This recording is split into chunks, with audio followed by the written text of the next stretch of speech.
बिस्मिल्लाहिर्रहमानिर्रहीम। अस्सलाम वालेकुम। अल्लाह पाक दे फजल करम ते शुक्र दे नाल अज दा विला करदे हैं शुरू। मैं तुहाडा अपना Mohammad Azeem Gill dairy Pakistan YouTube channel तुहानूं खुश आमदीद कहना। उम्मीद करना मेरे सारे दोस्त ठीक ठाक होंगे, खैर वफियत होंगे। अक्सर दोस्तां किसान मैंबर्स दी पुछदे ने कमेंट सैक्शन में भी या वैसे भी फील्ड पुछते हैं कि बकरे जिहड़े कुरबानी वास्ते उन्हां दी तैयारी वास्ते किहड़ी किहड़ी चीज़ होनी चाहिए है। अज आपां इस मौजू ते बड़ी डीपली वीडियो बनाई है, ठीक है। तो वीडियो एंड तक जरूर देखनी है। इंशाल्लाह हर किस्म की तुहानूं जानवरों की तैयारी के वास्ते मालूमाती वीडियो मिलेगी। और मैं मवेशी फार्म्स के प्लेटफॉर्म से आपसे बात कर रहा हूँ।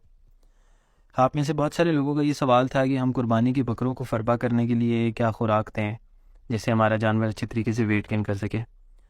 इसके अलावा मैंने एक Q&A सेशन किया था अपने इंस्टाग्राम पेज के ऊपर, और वहाँ पे भी सबसे ज़्यादा यही सवाल आया था कि जानवरों की खुराक के बारे में कुछ डिटेल बताएं। तो इस वीडियो के अंदर मैं फ़ोकस करूँगा सिर्फ़ और सिर्फ कुर्बानी की बकरों के ऊपर, और मैं न्यूट्रिशन की बहुत ज़्यादा डिटेल में या ब्रेकडाउन में नहीं जाऊँगा। मैं आपको सिर्फ ये बताने की कोशिश करूँगा कि कुर्बानी के बकरों को तैयार करने का एक ट्रायल्ड और टेस्टेड मेथड जो कि हम भी फॉलो करते आ रहे हैं, और जितने भी बड़े बकरे तैयार किए जाते हैं, चाहे वो सफ़ेद राजनपुरी बकरे हों या चाहे वो मक्खी चीना बकरे हों, वो किस खुराक के ऊपर तैयार किए जाते हैं। इसमें सबसे पहले समझने की बात यह है कि आपने जानवर को कुर्बानी के लिए तैयार करने से पहले उसकी कुछ चीज़ों का ख्याल करना है। सबसे पहली चीज़ उसमें यह है कि आपका जानवर किसी भी किस्म की जिस्म की कीड़ों से पाक होना चाहिए। अगर ऐसा नहीं होगा कि तो आप जो भी जानवर को खुराक दे रहे हैं वो उसको उस तरीके से असर नहीं करेगी।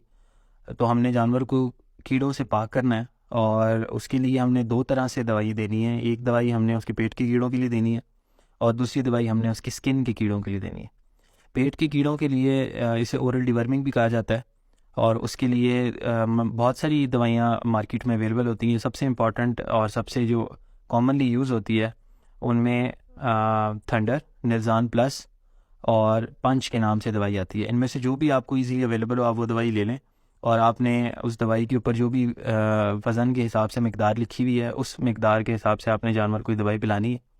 जानवर को जब भी आप डिवर्मिंग करें आप सुबह के टाइम पे जानवर को दवाई पिलाएं। उसकी वजह यह है कि अगर आपके जानवर को दिन के अंदर कोई डिस्टर्बेंस होती है, जानवर स्ट्रेस में जाता है, जानवर को पेचेस लग जाते हैं, तो आप पूरा दिन उसे मॉनिटर कर सकेंगे।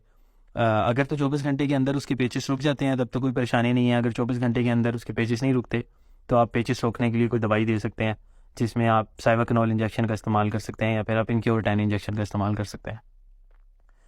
जब आप उसे पेट की कीड़ों की दवाई दे देंगे उसके 48 घंटों के बाद आपने उसे स्किन की कीड़ों के लिए कोई इंजेक्शन लगाना है, जिसमें आइवरमेक्टिन या फिर डोरामेक्टिन के नाम से इंजेक्शन इस्तेमाल होते हैं। ये इंजेक्शन गोश्त में नहीं लगता, ये इंजेक्शन स्किन में लगता है, इसलिए आप कोशिश करेंगे किसी तजर्बेकार बंदे से आप ये इंजेक्शन लगवाएं। अदरवाइज़ अगर आप इसे गोश्त के अंदर लगा देंगे तो जानवर को पस पड़ सकती है और वो डिस्टर्ब हो सकता है। जब आपका जानवर इन दोनों चीज़ों से गुजर जाएगा तो आप यही प्रोसेस रिपीट कर सकते हैं तकरीबन 1 हफ़्ते के बाद।